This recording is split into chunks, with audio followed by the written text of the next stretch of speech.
அதிர்ஷ்டம் நியூஸிற்கு வரவேற்கிறோம். தொகுதி பங்கீடு. திமுகவின் புதிய ஃபார்முலா.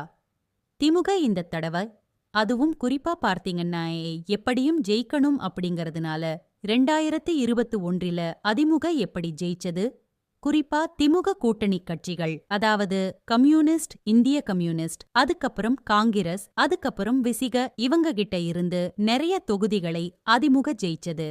குறிப்பா விசிகட்ட இருந்து 2 தொகுதியை அதிமுக கைப்பற்றுச்சு.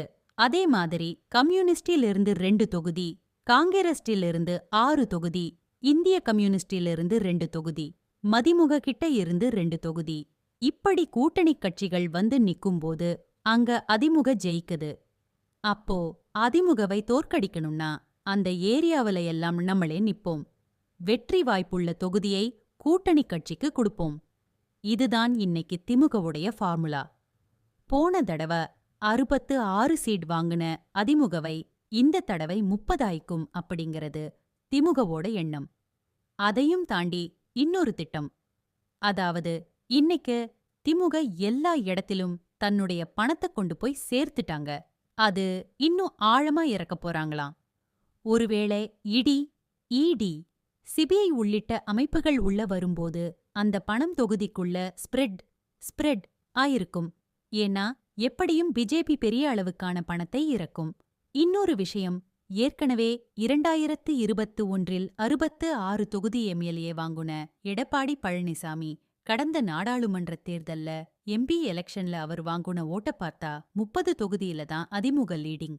இப்போதைக்கு அதே 30 தொகுதியா ஆக்கணும் வரக்கூடிய எம்எல்ஏ எலெக்ஷன்லன்னு நினைக்கிறாங்க. அதே மாதிரி பிஜேபி எங்கெங்கெல்லாம் நிக்குதோ அங்கெல்லாம் பிஜேபியை படுதோல்வி செய்ய வைக்கணும். ஏன்னா பிஜேபியை எதிர்க்கிறது ஈஸி. பிஜேபி இந்த பக்கம் திமுக நின்னா கண்டிப்பா திமுக ஜெயிச்சுடும். அப்படிப்பட்ட சூழ்நிலையில அந்த ஏரியாவுல எல்லாம் இன்னும் கொஞ்சம் அதிகமா ஃபண்டை இறக்கணும். எப்படியும் பிஜேபியை கார்னர் பண்ணணும். அவர்களுடைய நிர்வாகிகளை வளைக்கணும். இதுதான் இன்னைக்கு திமுகவுடைய மெகா பிளான். ஏற்கனவே திமுக மண்டல மாநாடு, மாநில மாநாடு, வாக்காளர்கிட்ட எப்படி போய் அணுகணும், இது எல்லாம் பக்காவா பண்ணதுனால கண்டிப்பா ஜெயிச்சிடலாம் அப்படிங்கிற ஒரு பலத்தோட இருக்கிறாங்களாம். விஜய் அவர்களுக்கு ஒரு பெரிய நம்பிக்கையாம். அவங்க எடுத்த சர்வேயில விஜய் நிற்பது எதிர்ப்பு ஓட்டுகளை பிரிச்சு நம்ம ஈஸியா ஜெயிக்கலாங்கிற மாதிரி சொல்லியிருக்காங்க.